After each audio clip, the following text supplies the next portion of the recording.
surveillance vehicle, completely tinted out, completely dark inside. Our primary surveillance are 8 to 10 hour days. We sit in our vehicles for those 8 to 10 hours, not moving, not making a sound, vehicles turned off, strictly on stealth mode. Completely out there ready with our cameras. When our claimant goes active, then it's go time. I would say out of our, workman's compensation claims, at various levels, 90% of them are fraud. And naturally, when we're out there shooting video, if a person has a left shoulder injury, I'm only concerned with what he's actually doing with his left shoulder, because that's his only restrictions. People in our industry, like when we try to talk to people outside of it, they just don't understand the insurance aspects of it. And sometimes we go down these like dark paths in this industry. Anytime you have a payout with those guys, and I'm publicly, I'll talk about it because we see it all the time. They'll go to extremities to fuck you. They'll spend $3,000 on an engineer report, even though I have video proof of the hail hitting that home of which I'm sitting in front of. I could show them a video dated and timestamped, and they'll still send an engineer out for 3 G's to tell me I'm lying. They're doing anything they can to limit it. I know. These insurance companies, like you said, they have this money allotted. It's set to the side, it's ready to go, but they also like to drag it out as long as they can, because that money's sitting in the account. It's also an interest-bearing account. Well, my end game will probably be over when I'm no longer on this earth, because, being driven, I have no intention of stopping, retiring, until I no longer can. You are now tuned in to the best roofing podcast in the world, the Roof Trollz. We're here, Roof Trollz, baby. We're alive. When we were talking, but no, it's cool to finish the conversation. I just want to introduce everybody to my guest here. Go ahead and introduce yourself. How you guys doing? John Jordan. I've known Elijah for about 25 years now. Nice. So we were discussing the Grant Cardone thing, and what's cool about him is that we had a podcast a few weeks back in Minnesota, and one of the teams that we work with in Build Strong, we do some collaborative things with them every once in a while. They are big in the Cardone University, and I recently read his book, one of his books, and that dude actually, I thought he was going to be a douchebag. Full disclosure, I didn't know anything about him. Shame on me for judging him, but I just figured, his videos and stuff, he's kind of like raw and in your face, but dude, that dude cares about his family so much. Like that's literally what all of it is about. It's just retaining it for his family, making it home to his family, chilling his family. Like I read that book, and that's the one takeaway that I like solidified it for me, man. That dude is just like family. So what our objective here is, it's like a collaborative platform, and Roof Trollz was designed originally just to have a little bit of fun with it. But then along the way, we started to gain a little bit of traction in our industry. So it's like a roofing podcast, but we don't want to just be known as a roofing podcast. So we want to be known as like a collaborative podcast that's shining light, spotlight on people who are doing things, some like entrepreneurs. So we started thinking to ourselves, like, why are we just going to get the roofing industry into it? Why can't we get other people into it? So then we've been slowly trickling in so other people. And then we're like, you know what? Why don't we put Northwest Indiana on the map? Because if I can start getting guests in Northwest Indiana, and that could start shining light on some of the things that you guys are doing, then in turn, we can all start networking and using that, to our advantage. So like I deal with 1,200 clients a year through roofing and siding, storm restoration. It might even be 2,000 this year. We got a pretty large sales team now. I would imagine one of them is going to need some type of service that you provide, and we'll get into that in a second. So like, same with you. You're doing your thing. Eventually you're going to stumble across somebody who needs a roof. And I know we just did was it your mother-in-law? Yeah, the mother-in-law. Yeah. So that's awesome. What businesses do you have your hands in right now? So currently I have a party rental business in Northwest Indiana, probably the second or third largest company in Northwest Indiana. We have tents, tables, inflatables, everything that you would need for a full service party rental business. I also am a licensed private investigator in 26 states. We primarily handle workman's compensation claims throughout the Midwest and the Southeast. And we just dropped our new company is Appliance Doctor 219. We handle in-house appliance repair for any appliances that you need from top to bottom. So the bounce house thing, dude, that's dope. I'm going to get into private investigator stuff because that's just the shit anyway. Like just the whole concept of it. I remember when I first talked to you about that. I wanted to do it so bad. I'm like, dude, that's so awesome because it reminds me of that Office episode. I don't know if you've ever seen it or not, where Daryl, he calls off of work because he's sick. And then Dwight he hurt himself in the office. So Dwight and him are like running up on his house to check him out and see if he he's doing anything inappropriately, and they see the Eagles jersey and carrying a bag of dog food on their back and walking to the car, they're like, "You faker!" Yeah, it ends up being his sister, but it just reminds me of that so much. Like you're just like laid back in a car. Do I go? How does that even? Yeah. Let's go into that first. So our surveillance vehicle, completely tinted out, completely dark inside. Our primary surveillance are 8 to 10 hour days. We sit in our vehicles for those 8 to 10 hours, not moving, not making a sound. Vehicles turned off, strictly on stealth mode. Completely out there ready with our cameras. When our claimant goes active, then it's go time. Whether they stay at home, do video record and document everything, or if they leave, they go inside any type of retail stores. We'll follow them in there, get some covert video, formulate our report, send it out to our clients. Nice. So, I mean, obviously there's some people that are actually hurt. You guys probably, how often is it like you go out there and you're like, oh, there was no reason to even come out here? Is it far more or far less than? Far less where the claims are actually legitimate. Oh, I'm not trying to, I would say out of our, you're in out of our workman's compensation claims at various levels, 90% of them are fraud. Like it is rampant. It is rampant. Yeah, it's rampant. Man, that's crazy. Yeah, I obtain probably about a 70% video rate, which is that 70% activity rate that we go out. So 7 out of 10 days, I'm getting some type of activity, and 85 to 90% of those claims are fraudulent to various levels. Do they give you like a check down? Is it like a list like, hey, they're on this type of restricted duty, so they shouldn't be doing this to watch out for this? Or like, so the majority of our clients will give us name, address, contact information, and what their injury is and the date of loss. And then the ball was in our court. We have to run our comprehensive background checks to get all the information. And we run our background checks because we're licensed. We go back since they've been 18. Any type of bankruptcies, any vehicles they've ever had registered, addresses, parents, neighbors, all that. So it gives us groundwork so we know what we're working with when we get out there. Gives us some type of idea. And naturally, when we're out there shooting video, as a person has a left shoulder injury, I'm only concerned with what he's actually doing with his left shoulder because that's his only restrictions. So for the most part, we have to know our restrictions. Some cases we don't, that we'll just videotape the whole thing. So while you're doing this line of work, does this primarily come from the employer, or does this come from the insurance companies, or is it a mixture of both of them, or who reaches out to you and is like, hey man, we got some shit going on, we need you to check out? It's an insurance industry. It goes, you file a workman's comp claim through here, you're going to reach out to your workman's comp insurance company, and then it's either workman's comp insurance or it's a case management company, national case management companies that will delegate the work and send it out to everybody. That's wild. Yeah. What's the farthest you travel for stuff like that? So it's funny that you say that. I'm actually leaving on Wednesday. I have a 11-day stay. I'm going down to Kentucky for 3 days, down to Gulfport, Mississippi. Then I have to go over to Wichita, Kansas. So I've been to Colorado. I was down in the Keys last year doing some work for a private client down there as well. So minus going to California or the far Northeast, that's about, I travel all over. Man, it's so deep. People in our industry, like when we try to talk to people outside of it, they just don't understand the insurance aspects of it. And sometimes we go down these like dark paths in this industry. I told a couple of my buddies too, I'm like, you guys only knew how dirty the insurance company game really is.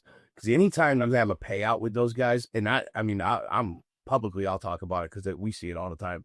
They'll go to extremities to fuck you.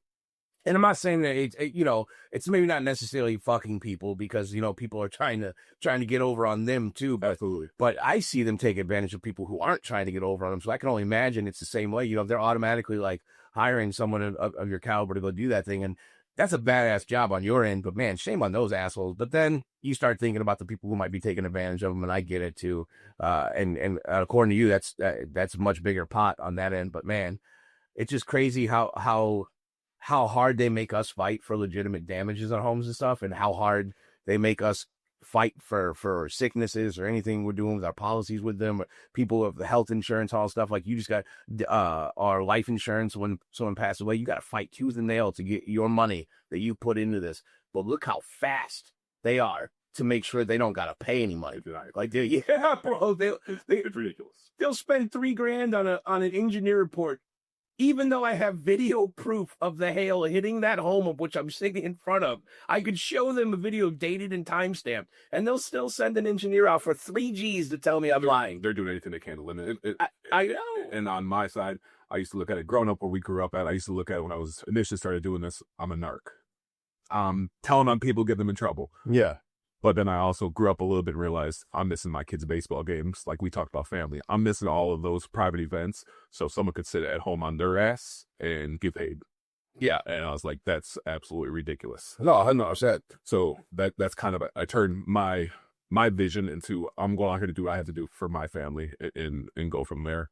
But in the same aspect from the business side of things, if there's a couple $100,000 claim and they could spend 20 to mitigate that risk, financially, it's a smart investment. A lot of times in this industry, they're going to pay out, but they're just trying to limit their exposure. That's what they do here. So they'll pay you, and they already have it allocated. The funds are put aside. They know they're paying you. They're just going to make you do the dog and pony show for a long time. Until they do that, they stall as much as they can. There's a book out there, Delay, Deny, Defend. And it's about our industry and storm restoration. It's crazy how they like intertwine with each other like that. But yeah, that's the same thing we're dealing with over here. They'll go through any lengths they can to limit what they got to pay out for. And they know how severe the storms are, but if, like you said, if they can get, what they'll do to us is just drag it out, because if they can get even half of the people to drop the claim because of how long it's taking or whatever bullshit story they sell them on why they're not paying for it, even though they are, if they get half of those to drop, that's a win for their yeah, they're constantly, because they've collected premiums, the whole point, and then just dance around the definitions and their policies and stuff. I can't get into whole policy conversations like I want to. Unfortunately, I'm limited in how much I can say, but man, if people only took the time out to educate themselves and look on Google and do some research on what the policies are, what your actual coverages are, what you're paying for, the definitions broke down for each one of those. It sucks. It's nerd work. Like, it's so boring. But if they did it, my God, would they see the amount of money that they're wasting and that they think they have? Do we deal with people in homes that don't even have covers? They'll say hail is a cosmetic exclusion. They'll define it as cosmetic in the policy. So like dents and stuff are cosmetic, and then they don't owe for any matching endorsement. They don't owe for any code upgrades or anything. So like basically, if hail comes and hits that house, what do you want me to do for that person? It's a mix match roof at that point. They don't owe to bring anything back up to code. So the decking's out like you're out.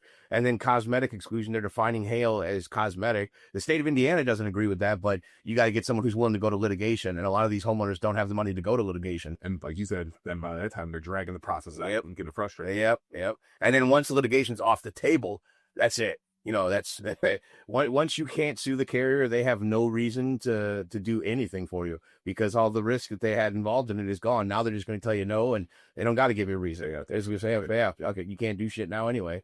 So whatever. That's the insurance company, though. What I noticed, and just to real quick on that, what I noticed is these insurance companies, like you said, they have this money allotted. It's set to the side. It's ready to go. But they also like to drag it out as long as they can, because that money sitting in the account is also an interest-bearing account. Oh, dude. They're making money on that money sitting there. Beyond interest-bearing, bro. They invest. They literally take the premiums. The only industry that allows them to do that with their customers. So we can't do that. Take their premiums, invest it into something with the return on investment to be able to stack their money. That's why they got Arnold Schwarzenegger doing Super Bowl commercials and Patrick Mahomes and shit. We don't have that. I can't get Patrick Mahomes.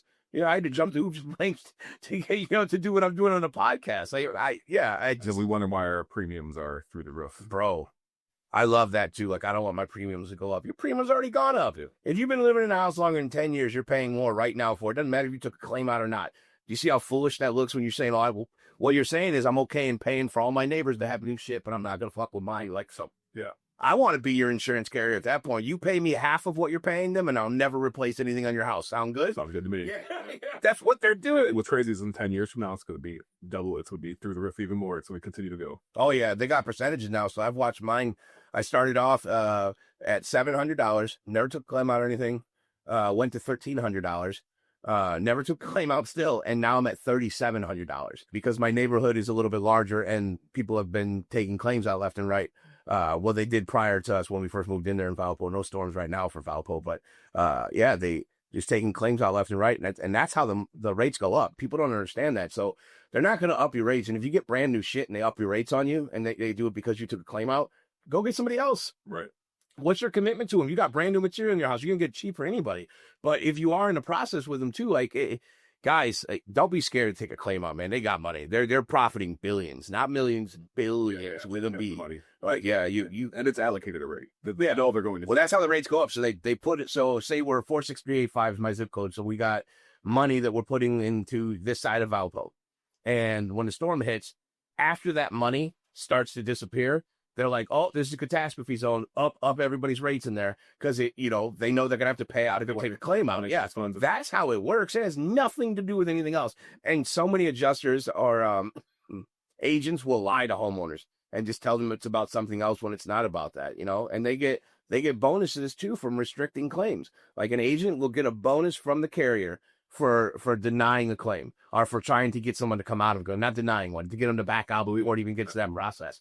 Like they're trained to just, everything. Oh, yes, my boy. Sorry, guys. For those who get to see, Angelo just walked in and he got me some Pokemon booster sets that I tried to obtain this morning, but I could not because of the podcast. What a good friend. Yeah, you have to keep him around. He's all right. Yeah. What a good friend. I was going to reveal the one I got today on the next podcast that we shoot, so we'll save that. He must have stood in line for you this morning. He did. He's a good friend. It was 10 minutes. Wasn't that long? It was actually 45. Let's give yourself a little more credit. So your bounce place is like what the happening one is, the fun one. You recently started an appliance doctor. Is it appliance doctor 219? Yes. Okay, so then you're just do like small mechanical stuff like what, microwaves, dishwashers, home appliances, fridges, ranges, washer dryer sets as well. Nice. The next brand new, just released it. We just dropped Schedule. Well, I'm not going to happen, but maybe. I have a business partner that handles all the in-home operations. He's got almost 25 years experience in the field. Been a grinder and a hustler all his life and working for another company, kind of making them the money. And then came to me. He's like, you can handle the business side of things and the marketing and getting this out there. And I can handle the infield stuff. Let's go ahead and put something together. So that's how that kind of got started. That's badass. Yeah. I saw that pop up there. I'm like, man, it's these guys' hands and everything. So the bounce is Jump City, which I personally have rented from you before. Angelo as well for the 4th of July party that we all had. Well, and I think you got tables and tents and stuff from you too, I think. Yeah, he did. Yeah. And your wife is the one that like sets all that stuff up. Yeah, she was on the website wise and handles all the reservations and everything like that. Beautifully. It's a team effort, family effort. Yeah, it's badass. And there's such a big market for that. You never realize until you actually need one. Like when Ari's birthday came up, I'm like, oh, I need to get a bounce house. And I'm like looking around and I call you guys and stuff. And it's crazy how many pop up. And then after that, for some reason now on Facebook, I just always see it. I always tag you guys, but I always see it. Like everybody's looking for bounce. I'm like, man, this is a big market. It is crazy. It is a big market. We're currently the only one in Northwest Indiana that does a 4-day rental. So we drop all of our units off on Friday, pick up on Monday. It's strictly to add value to all of our customers, kind of, going above and beyond for that service and, having top quality units and just giving them a whole weekend experience and rather than an incremental 6 or 8 hour experience. Yeah, it's got to be great for kids too. So you got the birthday party and then everybody goes home and then, it's done the next day. But for that kid, you're like waking up and it's there now for themselves. So actually, it's even better for the parents. We joke around with the parents and say it's a built-in babysitter for 72 to 96 hours. Yeah. So they love it just as much. Hell yeah. And then you guys got everything. You guys got obstacle course mornings. You guys got big ass info. What all do you rent? Is there a gamer truck? At one point in time, there was a gamer truck. We had that. We was doing well with that. And decided to move on from it. It just wasn't meshing well with what we were trying to do. Took a lot more time away. When you break it down from the business aspect, being away from that much, when it takes being able to be hands-on on the other sides of the businesses just took a little bit too much time away. So that's we wouldn't move down from that. That is a great market as well. It's a great business to be in. It was definitely financially worth it. Just time restraints is what it was affecting me as well. Oh man, it's crazy. I always because I do marketing here. So I was thinking about yours. I'm like, dude, all this shit you guys could do with bounce, because roofing is boring. Like, I have to make it fun because even for myself, like I'm bored with it and I own a roofing company, but like yours is bounce houses, bro. Does that ever get boring? Like the content you guys can have, like that's so the content wise, I can see, like you said, the opportunities for the content wise. For me personally, it's an ABC type job. I get there and do we have to have those customer interactions. It seems a little monotonous to me, but after you're in a routine, I guess anything in life is going to be a little monotonous. Yeah, I could see that. I just, man, dude, I would be, I would be doing some crazy shit on my content with bounce houses. I'd be going through obstacles. I would have like the splash ones, like the slide ones, and going down there and like the water, and you're like, you guys need a rental, like whatever. Yeah, you great opportunity. Marketing wise, there's plenty of opportunities there. That's something we're gonna really focus on and kind of enhance. Speaking with you, we're gonna as you through the end of this year, curving, and even some parties for next year. But we're already booked up for June and July. Probably 50% of our inventory is already spoken for, ready to go for the. That's crazy, man. That's good though. That's good. Yeah, we're starting to ramp up here too. Storm season's coming, man. The weather's starting to break now. Finally, that's the biggest difference. That weather starts breaking, everybody starts thinking 3-4 months from now what's going on. So yep. And then storm season's just so fun for us. We got the whole team. You met some of them back there, but like this whole squad's ready, and just, man, we're all ramped up and just. Yeah, you're a good team like I was back there conversing before the podcast with a bunch of them, and I knew a couple of the guys, grew up with them and everything like that. But he has had a good team here. Seemed like everybody networks together pretty well. Yeah, man, we took a lot of time to build culture here. It was like one of the most important aspects to our business, and then just setting it up here because it's so hard to grow in Hobart. They restrict some of the businesses here so much. We bought this building. We were so happy, to set up here, and, we're going to plant our roots here. We're going to be part of the community. We want to give back. We donate in schools. We do veteran roofs. Like, we give back. I mean, we're sponsoring some football team stuff. Suzanne's got us plugged in with the high school. We do whatever we can, but man, they just don't want to help us. We've tried to, we got the signs out in the front of the building that night. It looks cool, but that night was supposed to be so much bigger. And they're like, no, you can't do it. I'm like, well, why not? And they're like, well, we just want to put lights on it. I want it to be like a big Batman logo. At night you see it. And they're like, no, we don't want it to bright up like that. No, you can't have it this size. No, you can't do this. Then we got the upstairs, and they're like, you need a permit to gut it? We're not even rebuilding anything. And they're like, yeah, you need one to gut it. I'm like, all right, well, let's go do that. Well, until then, you can't do anything. So then we do that. We gut it. We're trying to redo it now. And now they got 100 restrictions. We had to go get an architect. So I'm out fucking 2, 3 G's, 5 G's almost, I think, all in to get this architect to write up the schematics. I give it to the city of Hobart, and the city of Hobart then tells us, well, you have to use it for what it was used for prior to that. And if you're changing it, you have to go through the state, not through the city. And I'm like, dude, they didn't disclose anything about this when I bought the building. No, nothing. And I bought this building at a discount. We got a good deal on it. But the fact that they're putting that, and it's like, dude, we're trying to help you guys. You know what I'm saying? Like, yes, I'm making money. Of course, everybody knows that. But like, outside of that, though, we are rebuilding the town. People not everybody can afford to buy a roof for $20,000 out of pocket. So we're giving them another avenue that they can go down. Yeah, dude. And absolutely. We're contributing. I'm paying, taxes on the building and stuff that we're contributing to the town. We buy all our permits to them. We do a lot of work in this area. Like we're promoting a business, and we ramped up a bunch of salespeople. Like half my team live in Hobart, so I'm employing residents and stuff here. Yeah, we're working with all the businesses that we can. So we have the new administration in Portage, and speaking to other small business owners, previous administrations, it was really tough to open up a small business in Portage. Larger commercial, big box was a little bit easier to work with. The new administration in Portage now seems to be more of a community, smaller business supporting aspect. So it's starting to lean a little bit easier to work with. But prior to that, when we first started opening up our shop out there as well, we ran into the same issues, and it was just kind of like you're ultimately hurting the citizens of the city because we're trying to work with them and get back to the city as well. So yeah, these guys, it's a little mind blowing at times. I like Hobart too. Like, it sucks, dude, because I really like it. It's a tight knit town. I bought my first house in Hobart. I lived here in an apartment for a little while. I made some good friends in Hobart. We got some great salespeople from Hobart. Like, I like Hobart, but dude, they make it so difficult. There are some other businesses that were struggling out here. One guy had to run for mayor against the current mayor just so he could be treated right at his restaurant. Like, a whole bunch of problems over there. Musicians have like not wanted to play here because the way they're treated. And like, it's all these local businesses. Look at all these empty places. Like right here, empty. Next to it, empty. House back there, empty.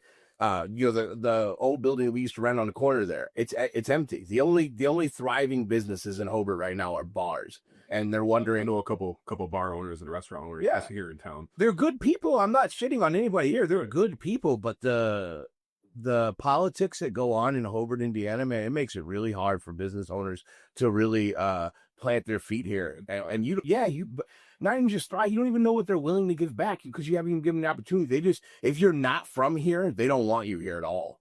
And we're like seeing that that's like a real thing. Like, look, dude, we didn't tell you to buy a building here. We didn't tell you to open up a roofing company here. Doesn't matter if we're helping people. It's like, dude, we never invited you here. Therefore, we're not going to help you out the way other people would have, you know? And it sucks, dude, because like we're cool with everybody, man. You just go nut. I think that's more of a mindset growing up where we grew up at.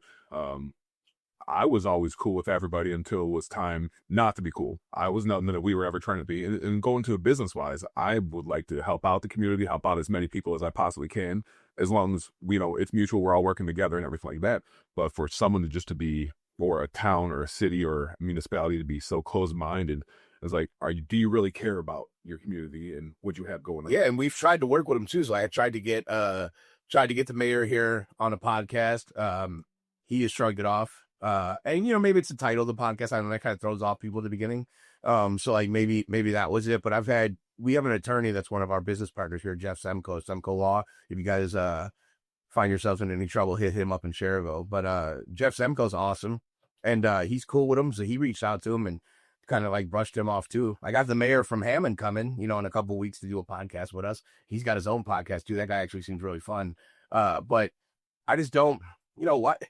Why in business anyway, it's always good to sit down with everybody. You always hear somebody out because you don't know what the hell's going to come out of someone's mouth. You don't. Networking's key. Yeah, 100%. And dude, you run campaigns and stuff like that. And I'm not saying that we're going to be like, oh, we could be your top-notch guys, but we have money too to spend. You know what I'm saying? If you want us to hit a table up in a campaign, we work together. Maybe we do some videos. We collab together about how you're like helping us with this building, because this used to be a huge building in this area. So Ginter Realty was huge for everybody in here, and this building was so run down. We got in here we had to do everything: brand new carpets, brand new paint, brand new doors, brand new everything.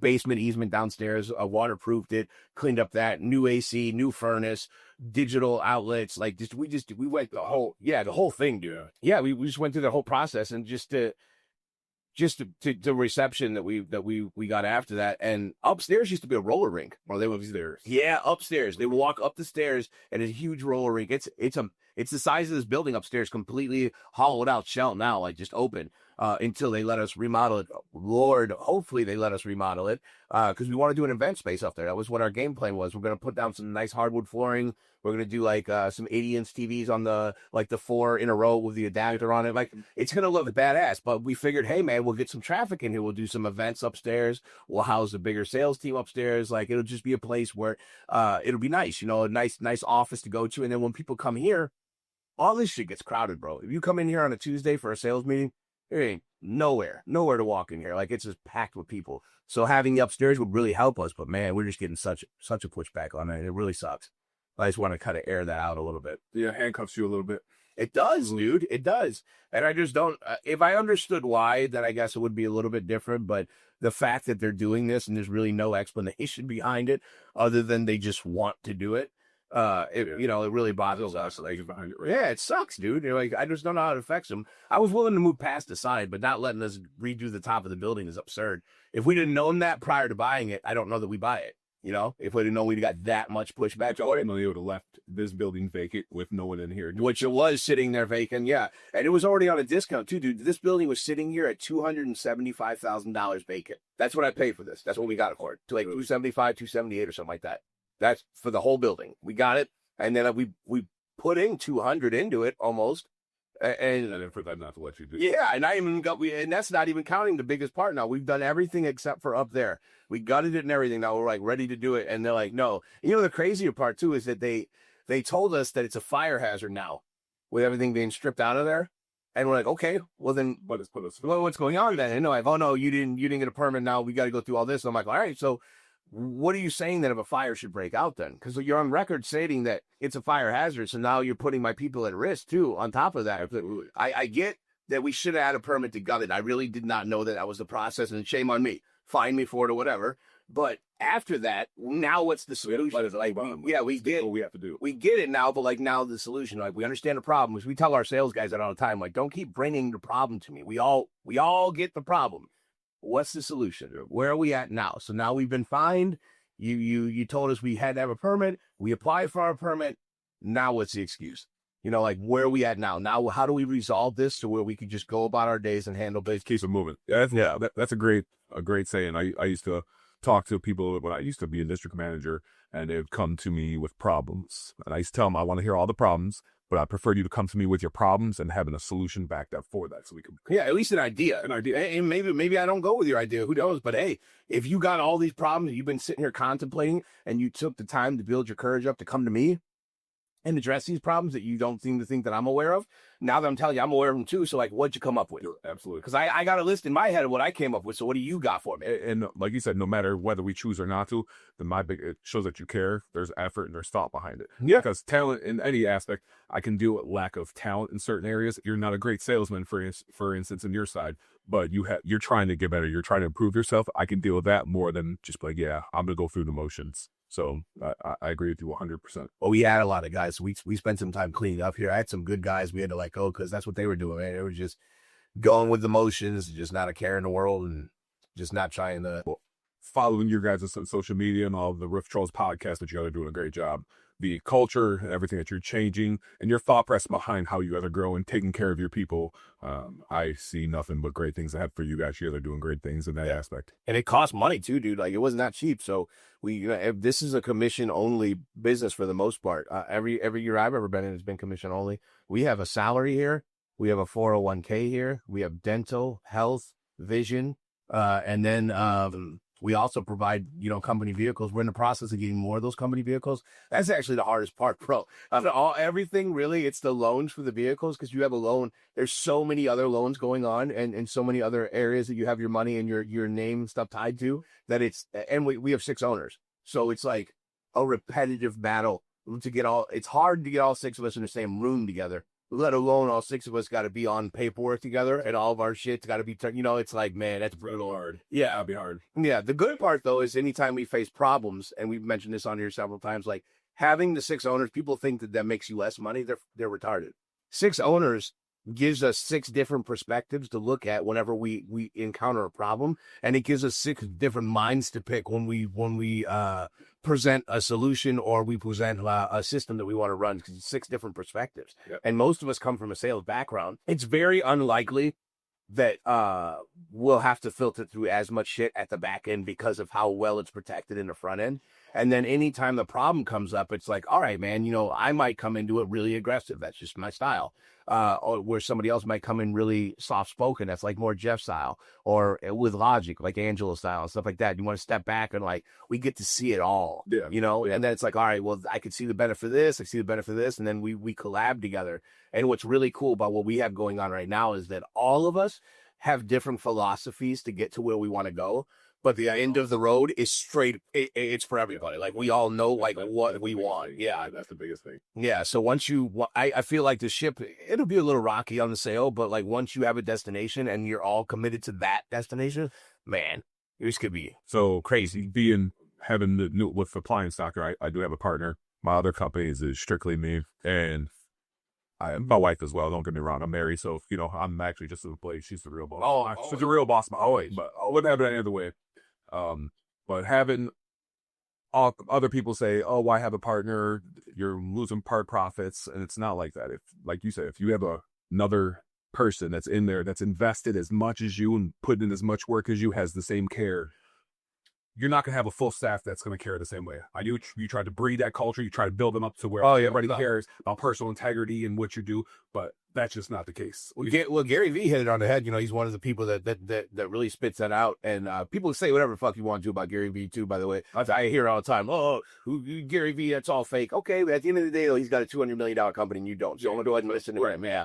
But he says that it's impossible for you to get somebody that works underneath you to care about anything as much as you do, because they don't have this big of a cut as you. Pay them the same amount of money that you make, and then they will care the way you do. And obviously, as owners, we don't do that. Right. So and you can't do that, otherwise you'd be out of business. Correct. So you have to understand that Yes, you can have great people. Yes, people are going to work very hard for you. No, they're not going to have the investment in this that you do. So when you go to ask somebody, well, why the fuck didn't you work 6 days a week? Because I work 6 days a week. Well, yeah, you own this shit, bro. You should be working 7 days a week. You know what I'm saying? Like able to leave a place and turn it off. Yeah, dude. We don't turn it off. No, We never turn it off. never ends. It never ends. And then my fiance is she works on the public adjusters aspect of it. So she owns part of National Adjusters, and because of that, me and her, unfortunately, there is really no escape in this because she's always picking my brain. I used to be a public adjuster. I was licensed in 2017 to 2019 in Illinois. So she'll pick my brain a lot, and we'll go back and forth like what she's got on her side, and then obviously I share my stuff on my side. But I don't really get to escape the industry, which is good and bad. It's bad because sometimes I feel like I'd love to talk about something outside of this, which is why the podcast is here. But the good part is that it's something for me and my fiance to bring us closer. And then watching her evolve as a business owner now too, you know, like contributing to that and giving her the time to build that out too.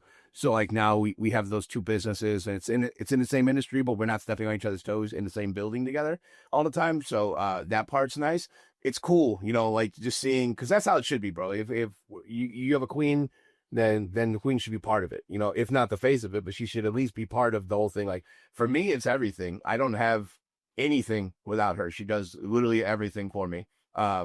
And I supply, you know, I work my ass off for my family. I'm always going to be there to support them and put them financially. I take care of them. There's no problem with that at all. My hustle will speak for itself, but I don't know what's in my bank account. People think I'm lying about that. I swear to God, I don't. I don't know how to pay bills. I don't know how to do any of this. I don't even know what my checks are. I have to ask her like every Friday. She has to remind me like every other Friday that it's payday. And then I'm like, oh, okay, well, what was it? You know, and then she'll text it to me and give it to me. But like, that's not a joke, guys. I don't know anything about that stuff because that wasn't what I set out to do. I told her when we first got together, I said, look, I believe in the old school method of a man supporting his family. And this is what we do.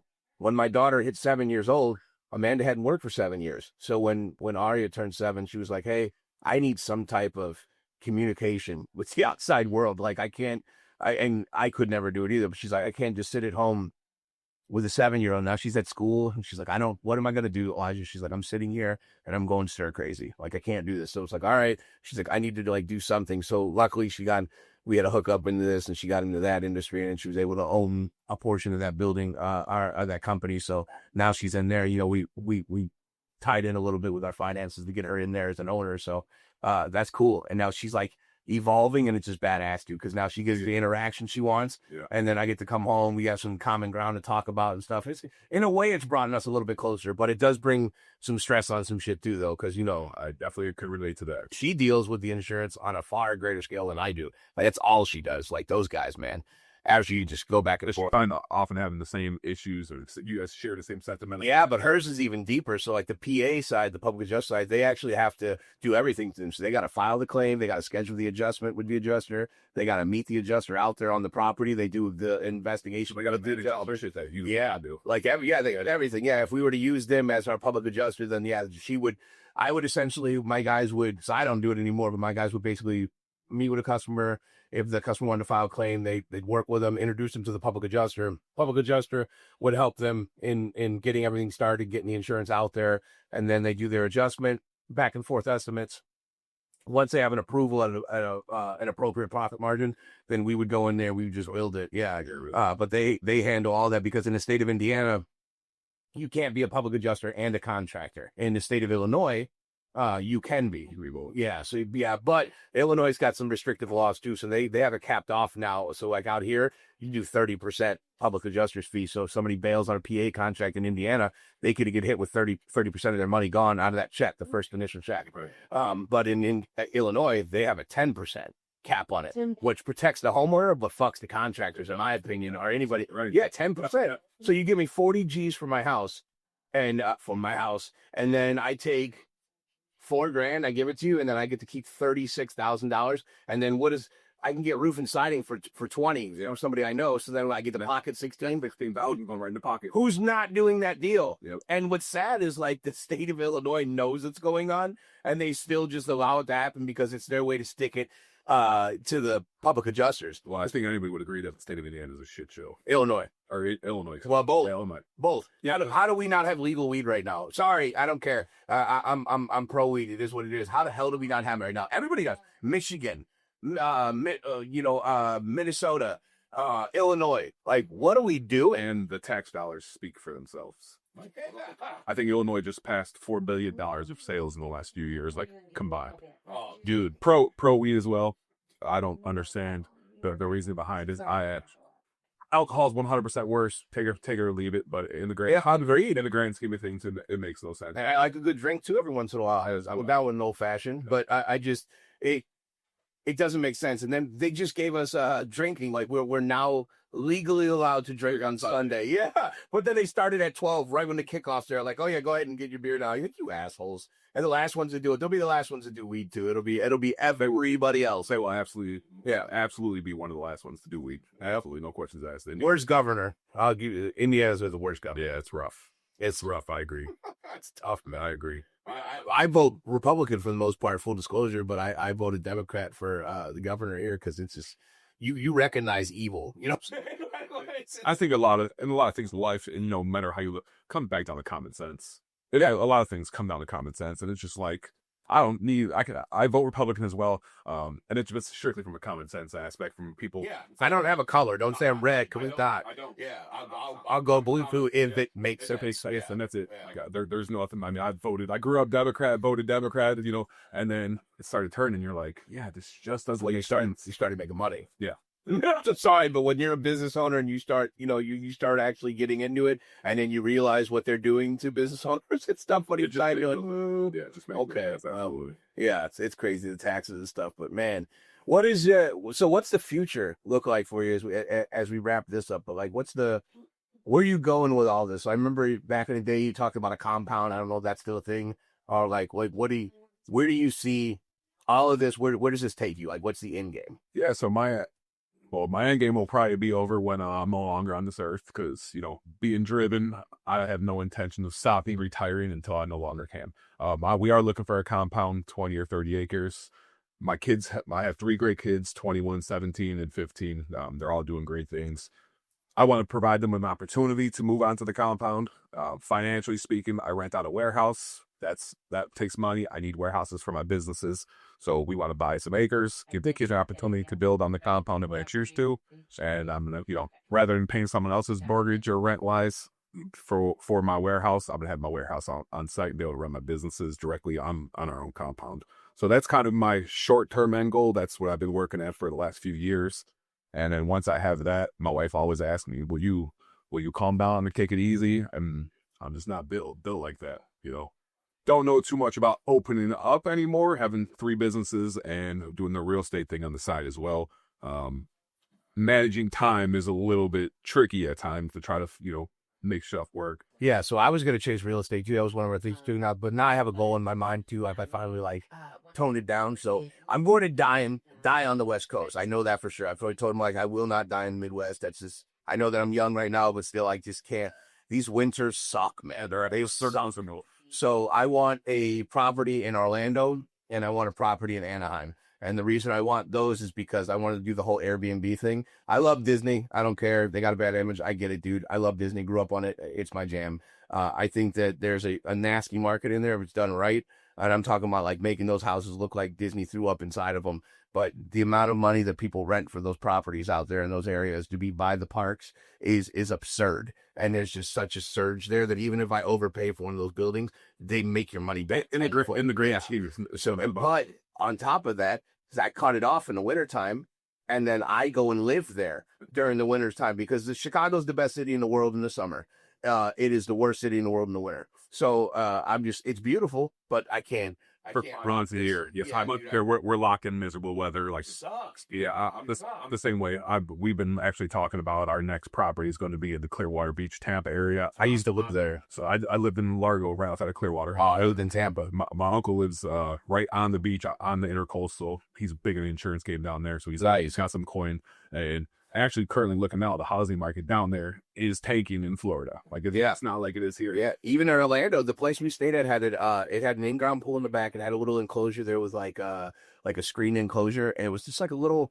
I heard it upstairs. I think it was this year, though. 3 bedrooms and then the living room down there. And I was like, oh man, this is probably going for arm and leg. Bro, they had one for $278. Yep. $278. Now it's in a duplex facility. It's like they're built onto other buildings, so it's like you don't have a yard or anything like that.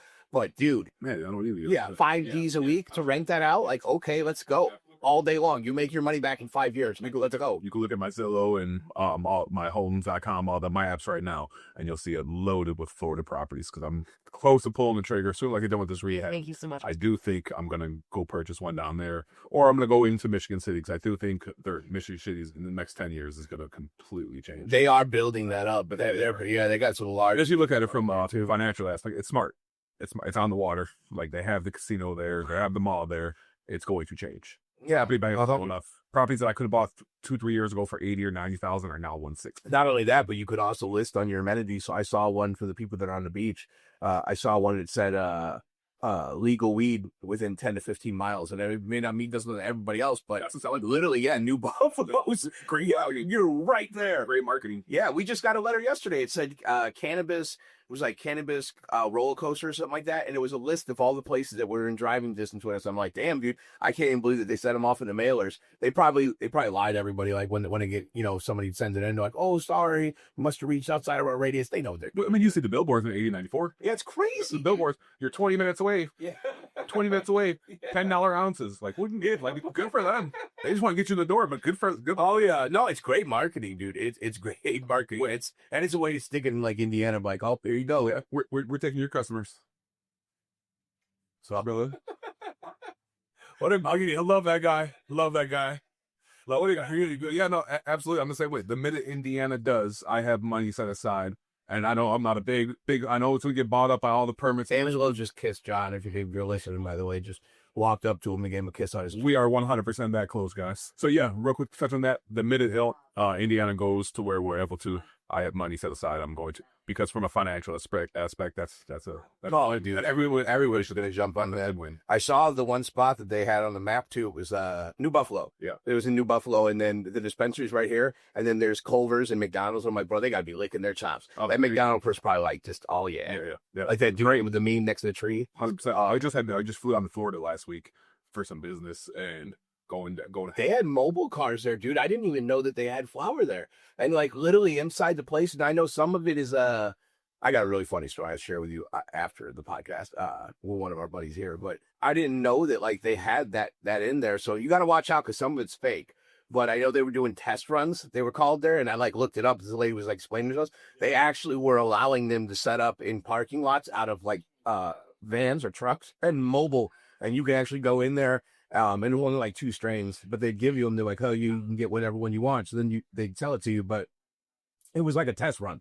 The city or the state wanted to see like what the demand was in there, and the lady was telling us, she's like, oh, we sell out pretty rough 6 hours. She's like, it's gone. People pay for convenience as well. Like, you know, open a park one, have them there. Don't have to walk in. We got lucky. We got off the plane, then we turned into a restaurant to go eat, and there it is. But all right, man. Well, thank you for hopping on the podcast. I appreciate the opportunity, brother. Always a good time, especially to have my boys on. So keep doing big things, and if you guys are getting a bounce house, you better be getting it from Jump City. Yeah. You serve just Indiana, or where you at? So we're going into Illinois this year. So we do go south suburbs, southwest suburbs. But currently it's all completely northwest Indiana, Lake and Porter counties, LaPorte County. Our website is www.jumpcitytime.com. And yeah, we're all over the place. Hell yeah. All right, guys, hit up Jump City, inflatables, a Dr. Appliance if you need your shit fixed. And if one of you guys happen to be involved in insurance and somebody took a claim out for some fraudulent ass shit and you think they're faking it, hit my man up over here, John Jordan, and out of Portage, Indiana. You guys can find him on Facebook. But either way it goes, guys, I'll see you on the next one.